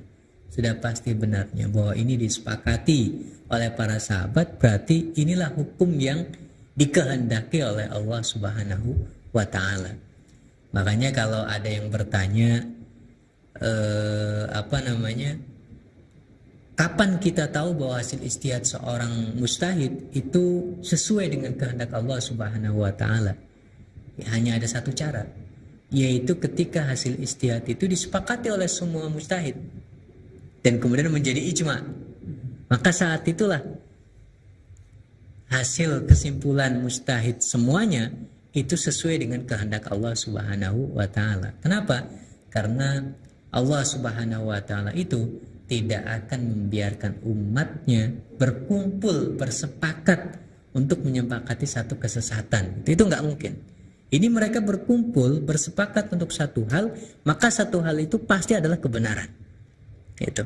Maka para ulama menyebut ini sebagai qat'i, sebagaimana qat'inya nas, ya, baik yang ada dalam Al-Quran maupun Sunnah Nabi SAW. Nas dalam makna usul fikih, ya, yaitu yang tidak memiliki makna kecuali hanya satu makna, yaitu yang disebut sebagai nas. Nah, ini ijma sahabat, dan tentu Imam Lais ya pasti mengambilnya gitu, menjadikan sebagai hujah. Dan yang kedua terkait ijma juga, beliau tidak menerima konsep ijma Madinah. Ya akhirnya memang hanya menjadi konsep yang khas yang ada dalam madhab Maliki saja gitu ya. Tidak dimiliki madhab yang lain, termasuk ternyata madhab Lais bin Sa'ad ini juga tidak sepakat dengan konsep ijma Madinah ini gitu. Beliau mengkritiknya bukan saja pada saat bukan saja kritik itu ada pada saat Imam Malik, Imam Lais hidup gitu ya. Ya setelah mereka pada wafat juga kritik juga tetap lakukan oleh para ulama di luar madhab Maliki kepada konsep ijma ini. Untuk kritik-kritik ilmiah ya, yang biasanya kita baca di dalam kitab-kitab usul fikih seperti itu.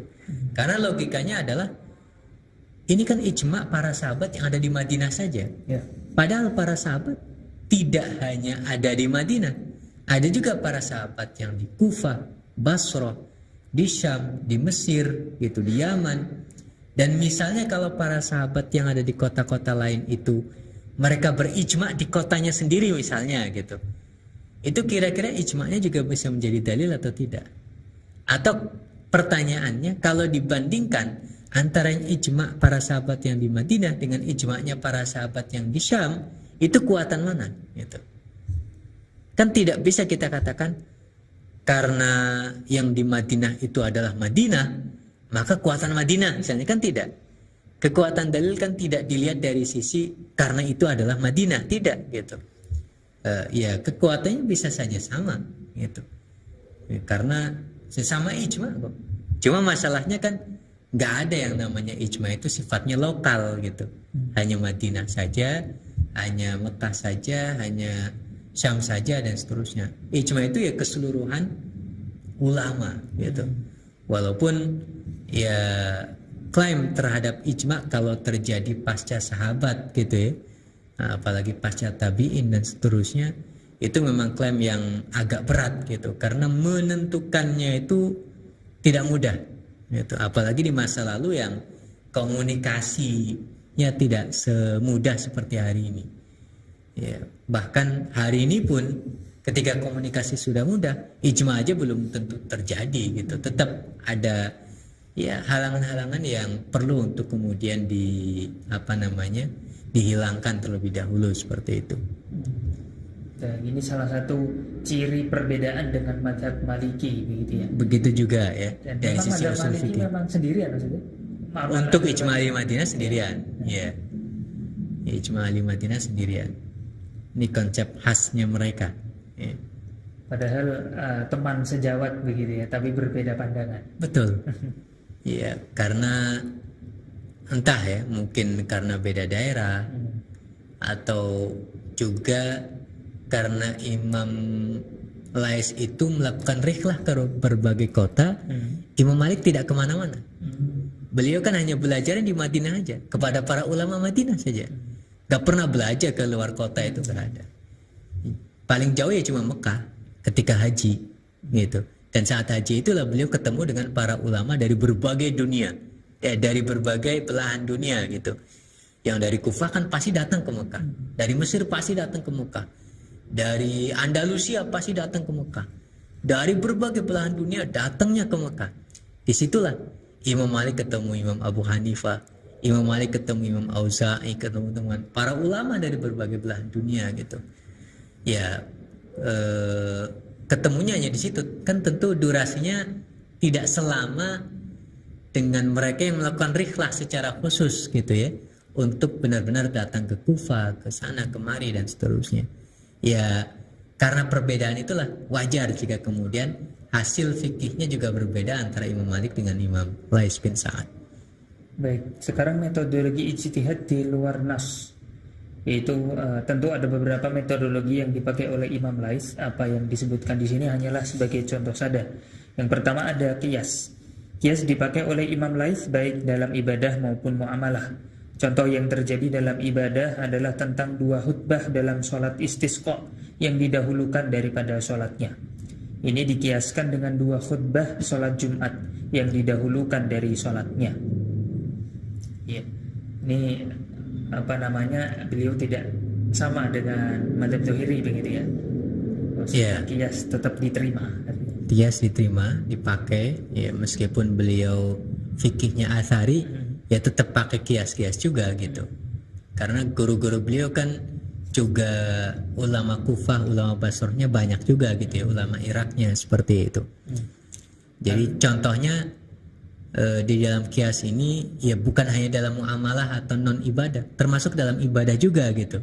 Misalnya tentang salat istisqa ini kan ibadah, dikiaskan dengan salat Jumat, yaitu ketika pertanyaannya adalah terkait khutbah dulu atau salat dulu nih gitu. Ternyata yang dipakai adalah salat Jumat aja khutbah dulu baru salat gitu. Maka demikian juga sholat istisqa ya khutbah dulu baru sholat gitu. Walaupun madhab yang lain gitu ya, banyak yang tidak sepakat di dalam madhab 4 ini gitu terkait apa yang beliau kiaskan gitu ya. Meskipun saya melihatnya kias ini hanya salah satu pendukung sih. Yang utama sebenarnya bukan kias, tentu riwayat. Karena yang namanya salat istisqa kan ibadah. Ibadah itu yang paling utama ya berdasarkan riwayat. Dulu Rasul SAW seperti apa gitu. Nah, cuma karena riwayatnya berbeda-beda itulah yang kemudian ya pakai kias saja sebagai tambahan argumentasi seperti itu. Bukan sumber argumen utama. Bukan, ya tambahan dalil penguat lah. Betul. Ya biar ini riwayatnya begini. Nah sekarang kalau kita kiaskan dengan sholat Jumat menjadi begini kan akan menjadi semakin kuat seperti itu. Betul sekali. Jadi semakin kuat. Lalu maslahah mursalah. Kata Imam Al-Qarrafi, sebenarnya semua ulama pasti menggunakan maslahah mursalah dalam ijtihadnya karena mereka meneladani para sahabat dan tabi'in yang memang menggunakannya. Ya, ini yang disampaikan Imam Al-Qarrafi di dalam kitabnya Al-Buruq ya. Bahwa yang namanya masalah mursalah itu ya terlepas namanya mungkin berbeda-beda antara satu ulama dengan ulama yang lainnya, intinya mereka semua sebenarnya menggunakan ini karena kemaslahatan itu memang yang dicari di dalam syariat. Yang namanya tujuan syariat yang paling utama adalah menggapai kemaslahatan gitu, atau menghilangkan yang namanya kemafsadatan, dan itu adalah sebuah kemaslahatan. Inti daripada syariat itu. Maka semua ulama dari era sahabat dan tabi'in itu memakainya. Maka semua ulama setelahnya ya pasti menggunakannya untuk meneladani para ulama di kalangan sahabat dan tabi'in gitu. Maka ini sebenarnya bukan sesuatu yang khas gitu di dalam madhabnya Imam Lais bin Sa'ad gitu ya. Bahkan yang dikenal paling mengembangkan masalah mursalah itu justru madhab Maliki gitu. Yang jelas Imam Lais bin Sa'ad juga menggunakan ini sebagai salah satu metodologi ijtihad beliau terkait kasus-kasus yang nasnya tidak ada gitu, maka ijtihadnya kan di luar nasnya. Kalau yang nasnya ada kan yang diijtihadi adalah nasnya itu sendiri gitu. Nas dalam makna teks ya, teks syariah seperti itu. Tapi kalau nggak ada nasnya gimana? Nggak ada teksnya, nggak ada dalilnya. Ya dalilnya pakai kias. Kira-kira yang kasus-kasus yang mirip seperti apa, kemudian dicari jami'nya gitu ya. Hal yang paling relevan gitu, yang sangat terkait gitu. Itu apa dan seterusnya. Itu kias. Masalah mursalah juga sama ya. Karena memang syariat tidak mengatakan bahwa itu disyariatkan, tapi juga tidak mengatakan bahwa itu dilarang gitu. Maka lihat aja itu maslahat atau tidak gitu. Kayaknya sih maslahat, tapi syariat tidak mengatakan bahwa itu maslahat gitu. Maka dilihat. Ada kemaslahatan nggak yang kira-kira disetujui oleh syariat gitu. Ada dukungan dari dalil-dalil yang lain dan seterusnya. Kalau misalnya ada, ya itu bisa menjadi maslahat, cuma itu mursalah gitu. Iya. Jadi berbeda istilah saja begitu ya, antara satu ulama dengan yang lain. Tapi pada intinya memang tujuannya sama begitu. Tujuannya sama betul. Dan beliau salah satu pemakai maslahah mursalah itu sendiri. Lalu penggunaan akal. Imam Laits tidak menolak penggunaan akal dalam memahami sumber hukum Islam. Kalau kita perhatikan di dalam pembahasan kias dan maslahah mursalah misalnya, maka mau tidak mau peran akal sangat besar di dalamnya. Ya, ini untuk menjelaskan ya kepada kita tentang ahlul hadis tadi, bahwa jangan dipahami bahwa yang namanya ahlul hadis itu ya hadis terus gitu. Tidak. Pasti juga menggunakan akal memahami hadis gitu ya. Akal menggabungkan antara satu hadis dengan hadis yang lain itu kan pakai akal semua itu. Termasuk ketika ada masalah yang hadisnya tidak ada, kemudian masalah tersebut dikiaskan kepada hadis-hadis tertentu yang kira-kira memiliki kemiripan gitu. Nah, itu kan juga akal gitu. Itu yang namanya kias. Nanti juga tentang masalah dan seterusnya. Itu semuanya akal. Artinya akal punya peran penting di dalam memahami dan mencari solusi di dalam syariat-syariat yang tentu solusinya harus bersumber kepada Al-Quran dan juga Sunnah. Sumbernya Al-Quran dan Sunnah. Tetapi untuk memahaminya, akal itu sangat berperan penting gitu. Cuma akalnya harus dididik dulu juga gitu. Jangan akal yang masih kosong, akal-akalan ya. Akal yang dididik dari mana dan seterusnya. Metodologi menggunakan akal kan ada gitu. Ya usul fikih itulah. Agar akal kita sesuai yang bagus dengan apa yang dulu para ulama gariskan ketika memahami Al-Quran dan Sunnah, harus sesuai usul fikih gitu. Nah itu caranya menjaga akal ya, salah satunya dengan usul fikih itu. Dan beberapa alat-alat yang lain yang memang ya agar akal terpakai tapi dengan benar seperti itu. Baik, alhamdulillah ini bab kedua sudah selesai Ustaz. Baru bab kedua ya. Kita sudah 1 jam 10 menit ini. Ini kita lanjutkan atau lanjut saja kita selesaikan. Baru 1 jam 10 menit ya. Baru 1 jam. Baik. Bab ketiga, produk ijtihad madhab. Beberapa produk ijtihad sebenarnya sudah disampaikan, tapi itu disebutkan dalam konteks menjelaskan topik-topik terkait. Maka untuk memperkaya pengenalan kita terhadap madhab laif dan semakin memperjelas seperti apa itu fikih laif, akan semakin baik jika contoh-contoh produk ijtihad itu diperbanyak. Ada beberapa tema yang mungkin bisa disampaikan, walaupun sebagian besar memang terkait tema fikih ibadah. A. Terkait dengan ibadah toharoh. Toharoh adalah aktivitas rutin harian setiap muslim. Maka tema ini menjadi tema pertama dalam setiap kitab fikih, karena toharoh adalah kunci dari banyak ibadah. Dalam tema toharoh ada beberapa contoh produk ijtihad Imam Laits yang bisa diperkenalkan berikut ini. Yang pertama, tidak boleh wudhu dan mandi dengan air mustakmal. Ini persis seperti yang dikenal dalam madhab Syafi'i. Dan sebenarnya tidak hanya madhab Syafi'i saja, madhab lain juga ada yang demikian. Hanya saja karena konsep air mustakmal ini sering dikritik, seakan hanya ada dalam madhab Syafi'i saja. Ya, kalau ini saya kira nggak perlu penjelasan ya, karena air mustamal saya kira banyak sering terdengar lah. Pasti sudah mempelajarinya begitu. Betul. Air mustamal itu apa? Ya, karena sering dikritik juga kan, makanya ya pasti sudah tahu lah apa itu mustamal. Yang kedua, kulit bangkai hewan suci jika disamak menjadi suci. Ini juga sama seperti madhab Syafi'i dan Jumhur. Hanya saja madhab Laits ternyata ada riwayat lain dalam kasus samak ini. Riwayat lain itu adalah bahwa samak tidak membuat kulit bangkai menjadi suci, hanya menjadikan kulit tersebut boleh dimanfaatkan saja untuk kepentingan tertentu. Ya, jadi kalau dalam madhab Syafi'i dan juga Jumhur gitu ya, kalau kulit bangkai dari hewan suci, misalnya ada kambing dia mati tapi matinya tidak syar'i, mungkin jatuh dari lantai 7 gitu ya, buka jendela, ternyata nggak ada balkonnya gitu, langsung pas dia loncat langsung ke bawah gitu, matilah di bawah. Maka ketika di bawah mati kan, ini matinya tidak syar'i, jadi bangkai gitu. Tapi walaupun bangkai dan tentu bangkai adalah najis, maka tidak lantas kemudian semuanya harus dibuang gitu, tidak.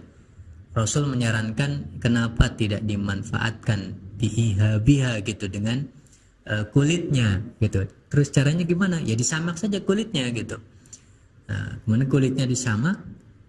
Ketika kulitnya sudah disamak, yang lain kan tadi najis. Tapi kalau kulitnya sudah disamak melalui proses yang tentu tidak sebentar gitu ya, maka setelah proses samak itu kulit menjadi suci kembali, menjadi suci. Ini pandangan Syafi'i dan juga Jumhur demikian. Tetapi tidak berlaku bagi hewan yang sejak awal saat hidupnya saja udah najis gitu. Misalnya anjing mati, saya mau samak aja kulit anjingnya gitu. Itu nggak bisa, nggak berlaku.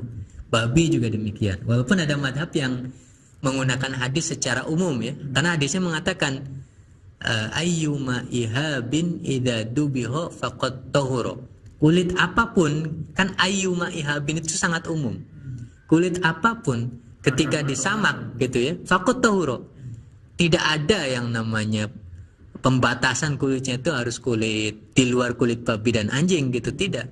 Kulit apapun gitu. Makanya ada sebagian ulama yang mengatakan walaupun pada saat hidupnya najis, tapi ketika mati kemudian disamak kulitnya jadi suci. Itu ada yang mengatakan demikian gitu, tapi Jumhur tidak. Nah, madhab Laits itu sama seperti Syafi'i dan juga Jumhur, bahwa syaratnya adalah hewannya harus hewan yang pada saat hidupnya memang suci. Maka ketika mati walaupun tidak syar'i, masih bisa ada yang dimanfaatkan dan bisa menjadi suci, yaitu kulitnya setelah disamak. Tapi ternyata dari riwayat lain, itu juga dari Imam Laits, bahwa nggak jadi suci, cuma hanya sekedar dibolehkan, dimanfaatkan saja, tapi tidak suci gitu. Ini barangkali lebih mudah kalau kita bicara tentang tayamum dalam madhab Syafi'i. Wa tayamum, kalau madhab yang lain kan ada yang mengatakan tayamum itu yang membuat orang yang bertayamum menjadi suci. Kalau dalam madhab Syafi'i kan tidak. Oh enggak. Ketika kita bertayamum, setelah tayamum selesai, itu kita masih belum suci. Cuma dengan tayamum tersebut kita boleh melakukan sholat gitu. Mungkin penjelasannya mirip seperti itu.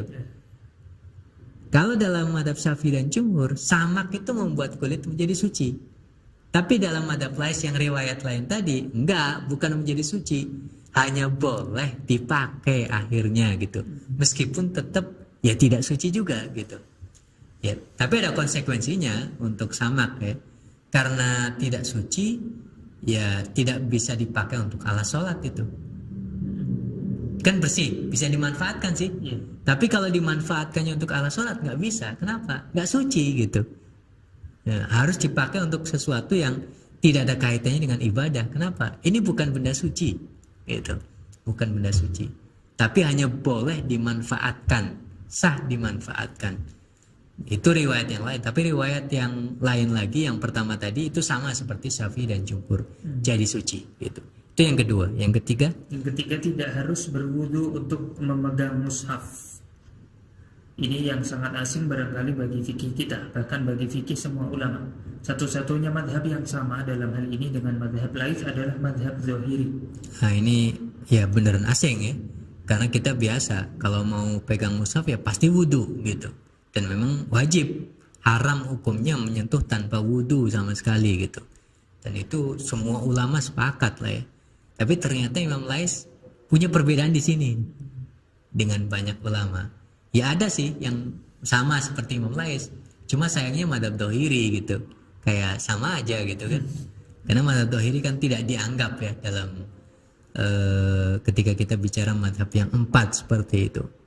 Ya ini bagian daripada ya, fikih Imam Lais yang ya kita tidak perlu mengikutinya lah ya. Karena para ulama yang lain juga tidak seperti ini. Masih banyak ulama lain yang bisa kita ikuti.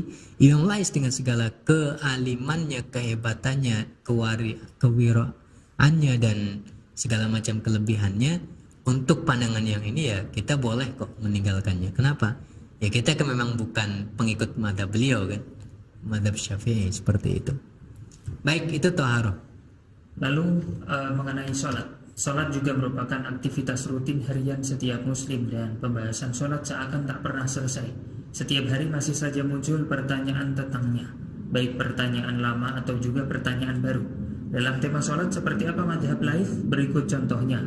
Yang pertama, boleh adzan dengan redaksi hayya ala khairil amal. Ini barangkali juga asing di telinga kita, tapi Imam Lais memiliki dalil dari Ibnu Umar, meskipun yang paling utama tetap dengan redaksi biasanya. Ya ini asing lah ya. Adzan ada hayya ala khairil amal gitu misalnya kan. Oh ini adzan apa lagi nih? Aliran dari mana lagi gitu kan. Ya padahal ternyata masyarakat. Iya, Ibnu Umar katanya pernah entah membolehkan itu atau beliau yang melakukannya, wallahu alam ya. Yang jelas ini riwayat dimiliki oleh Imam Lais yang kemudian menjadikan dalil beliau membolehkan gitu. Ya sekedar boleh aja. Cuma ketika bicara yang paling utama yang mana, maka yang utama ya yang biasanya gitu. Kalau ini ya tidak biasa, makanya hampir di setiap adzan di dunia ini juga tidak ada yang menggunakan redaksi ini kan. Ya adzan hari ini kan semuanya bisa kita dengarkan ya di berbagai macam media gitu. Mau adzan Kuwait, adzan Saudi, adzan apa mana aja kan bisa kita cari gitu. Tapi ternyata ya semuanya itu hayya ala khairil amal itu nggak ada gitu. Ini pengganti hayya ala falah. Ya, setelah hayya ala shalah itu hayya ala khairil amal. Itu yang pertama. Yang kedua, tidak bersedekap saat berdiri. Kalau yang ini mirip seperti yang ada dalam mazhab Maliki, meski kadang ada juga Maliki yang tidak seperti itu. Tapi fatwa dalam mazhab Maliki memang irsal atau tidak bersedekap. Ya, salat Allahu Akbar enggak seperti ini.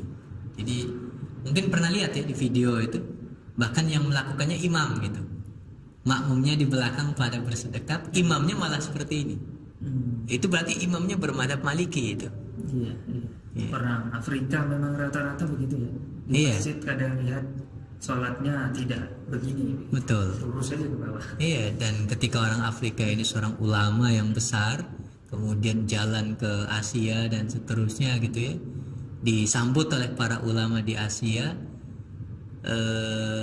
kemudian diangkat menjadi imam, ya tidak ada masalah. Misalnya tidak bersedekap gitu ya, tidak meletakkan tangan kanan di atas tangan kiri di dadanya atau di bawah dadanya, itu antara dada dan perut, makmumnya juga nggak ada masalah. Kenapa? Karena secara hukum fikih juga bukan rukun kok. Kita sendiri mazhab Syafi'i misalnya sholat tanpa melakukan sedekap ini tetap sah.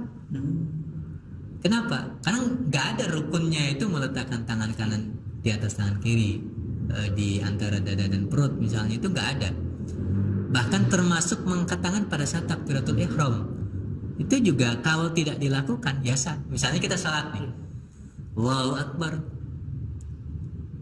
langsung iftitah Al-Fatihah, habis Al-Fatihah kalau pengen cepet langsung rukuk misalnya gitu ya, dan seterusnya sampai salam, itu sah.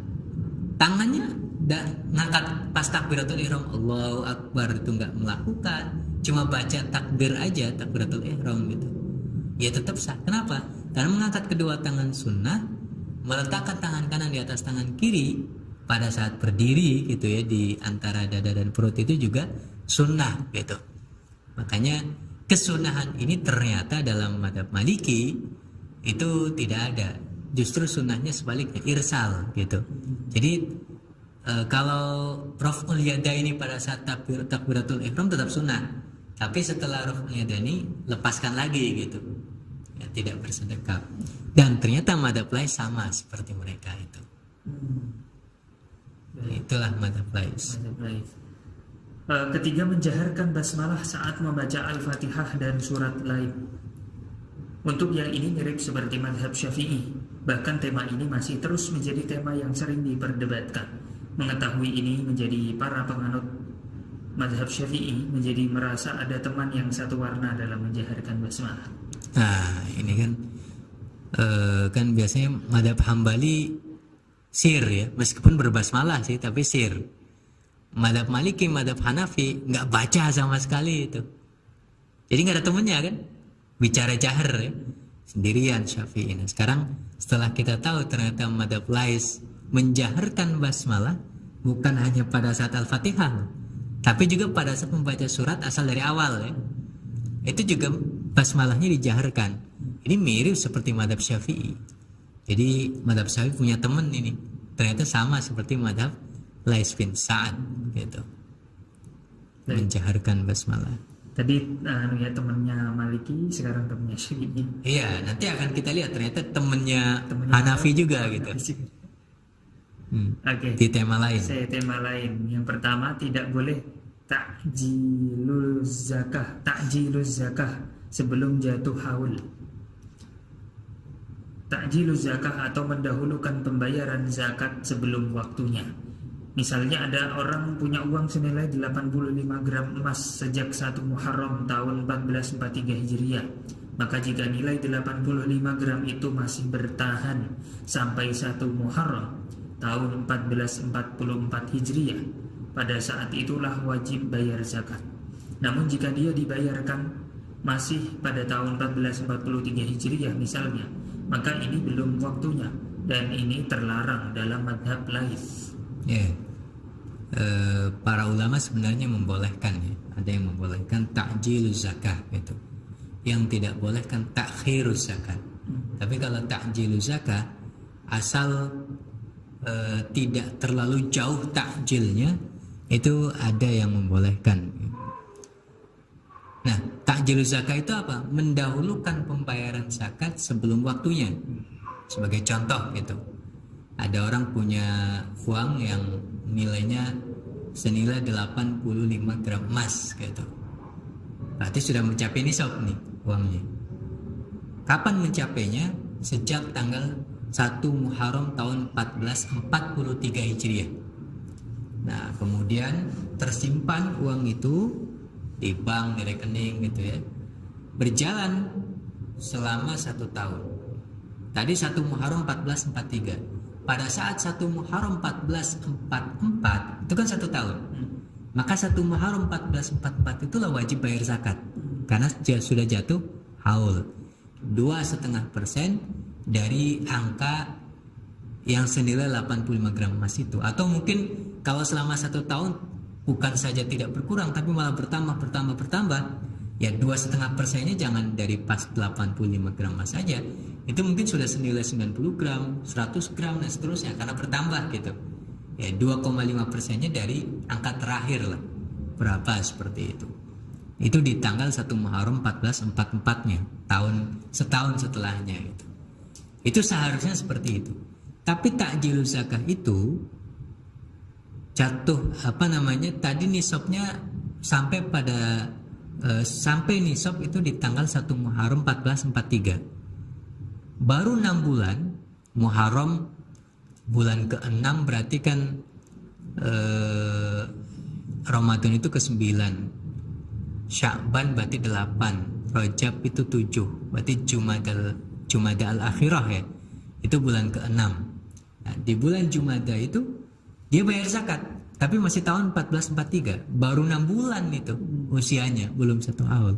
Itu yang disebut takjiluz zakah, mendahulukan pembayaran zakat sebelum waktunya. Apa alasannya? Khawatirlah nanti kalau pas waktunya duitnya hilang gitu. Duitnya berkurang, duitnya terpakai dan seterusnya. Justru itu tidak boleh kalau dalam madhabnya Lais bin Sa'ad. Kenapa? Belum waktunya. Sholat aja ada waktunya kok. Maka bayar zakat pun ya ada waktunya. Harus tepat di waktunya seperti itu. Ini takjilu zakah nggak boleh. Yang kedua, waktu wajib zakat fitrah adalah fajar hari raya. Ternyata fikih yang athari bisa saja memiliki kesimpulan yang sama seperti fikih corak ro'yi. Contohnya dalam waktu wajib zakat fitrah ini. Menurut jumhur, waktu wajib itu saat terbitnya hilal Syawal. Tapi madhab Hanafi dan madhab Laits juga senada dengannya, mengatakan bahwa waktu wajib itu saat terbit fajar sodik atau waktu subuh. Ya, fajar sodik ya. Ini yang sama dengan Hanafi ini, bahwa wajibnya zakat fitrah itu mulai kapan? Kalau jumhur kan mulai ketika terbit hilal Syawal. Ya, ketika hilal sudah diumumkan oleh pemerintah bahwa besok 1 Syawal. Oh, berarti maghrib tadi itu hilal Syawal terbit gitu. Karena pengumumannya kan nggak pas maghrib biasanya. Pengumumannya udah isya tuh. Cuma kan ya kita nggak tahu pas maghrib tadi bahwa itu adalah Syawal gitu. Baru tahu pas diumumkan. Berarti maghrib tadi itu adalah waktu wajib untuk bayar zakat fitrah. Maksudnya sudah menjadi wajib gitu. Kalau pas masih Ramadan itu belum wajib. Maksudnya belum wajib kalau misalnya ada seseorang yang meninggal 1 menit aja sebelum maghrib gitu. Dia puasa 30 hari full. Kecuali hari ke-30 itu ya. Gak jadi full itu karena 1 menit sebelum buka dia udah meninggal duluan gitu. Maka meskipun dia puasanya hampir 30 hari full itu gitu ya, dia tetap tidak wajib bayar zakat fitrah. Padahal panitia kan sudah ada tuh di hari ke-30 biasanya. Bahkan di hari ke-30 itu ada yang sudah bagi-bagi juga biasanya gitu. Karena bayarnya itu pada 3 hari sebelum hari raya dan seterusnya. Dan itu yang memang dibolehkan gitu ya. Tapi kalau bicara tentang wajibnya kapan, itu sih belum wajib gitu. Kenapa? Karena belum terbit hilal Syawal. Kalau dia meninggal sebelum maghrib, 1 menit aja sebelum maghrib dia meninggal, ya dia tidak wajib bayar zakat fitrah. Karena baru wajib terbitnya hilal Syawal. Itu kalau menurut jumhur gitu. Sebaliknya kalau ada bayi misalnya gitu ya, dia lahir 5 menit sebelum maghrib. 5 menit lahir nih. 5 menit kemudian adzan maghrib. Maghribnya pas terbit hilal Syawal. Maka bayi yang baru lahir itu dibilangin, kamu meskipun baru lahir wajib bayar zakat fitrah gitu. Kenapa? Karena kamu hidup pada saat terbitnya hilal Syawal, pada saat bayar zakat diwajibkan gitu. Maka dia wajib bayar zakat fitrah. Tentu yang bayar zakat ya bapaknya gitu ya. Bukan dianya sendiri gitu. Tiba-tiba dia bayar kan, ini dapat uang dari mana gitu. Wah, nggak bisa nih. Nah, itu kalau menurut jumhur. Tapi kalau menurut madhab Hanafi, enggak. Maghrib itu belum wajib juga kok. Kapan wajibnya? Besok. Terbit fajar sodik. Ya. Apa itu fajar sodik? Ya waktu subuh. Ketika datang waktu subuh, itulah yang disebut sebagai wajibnya bayar zakat fitrah. Kenapa? Karena fitrah itu kan berbuka, iftar, fitr gitu. Dan yang namanya berbuka itu biasanya dilakukan gitu ya pada saat ketika kita sudah tidak berpuasa gitu. Pada saat kita sudah berpuasa. Nah, puasa itu dimulai setiap fajar sodik sampai terbenamnya matahari. Dan kita sudah mulai tidak berpuasa, sudah mulai berbuka sejak kapan? Ya hitungannya jangan malam, hitungannya ya subuh itu. Karena subuh pada hari itu kita sudah berbuka gitu. Kita sudah berbuka, kita sudah tidak boleh, bahkan tidak boleh puasa gitu ya, harus makan dan seterusnya. Itulah disebut sebagai fitr. Makanya sebutnya zakatul fitr gitu. Itu zakat makan gitu. Makanya baru wajib ya pada saat subuh itu gitu. Maka kalau tadi bayi yang lahir tadi, kalau masih hidup itu bayinya sampai subuh, tetap wajib sih gitu ya. Kalau ada orang yang meninggalnya habis maghrib, wajib tetap menurut jumhur karena habis maghrib ya. Kalau meninggalnya sebelum maghrib kan nggak wajib. Tapi kalau meninggalnya habis maghrib tetap wajib tuh. Tapi menurut jumhur. Kalau menurut Hanafi belum wajib. Kenapa? Dia meninggalnya sebelum subuh gitu. Kalau pengen wajib meninggalnya harus setelah subuh gitu. Itu baru wajib bayar zakat fitrah. Nah, mazhab Lais bin Sa'ad itu sama seperti Hanafi sekarang, yaitu bayar zakat fitrah baru wajib pada saat terbitnya fajar shadiq atau masuknya waktu subuh fajar itu. Lalu yang ketiga, ibu hamil dan menyusui jika tidak berpuasa. Jika ibu hamil atau menyusui tidak berpuasa karena mengkhawatirkan dirinya saja, maka konsekuensinya adalah mereka wajib mengqadha puasa yang ditinggalkan itu di hari lain. Tapi jika mereka tidak berpuasa karena mengkhawatirkan bayinya, maka dalam mazhab Laits keduanya dibedakan. Wanita menyusui wajib qadha dan bayar fidyah, sedangkan wanita hamil cukup qadha saja.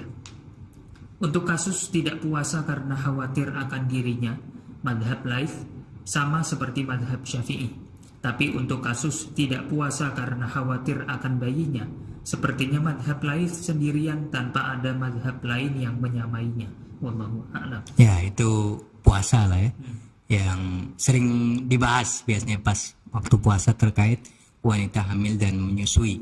Hampir mirip seperti mazhab Syafi'i, bedanya adalah pada saat kasus karena khawatir akan bayinya.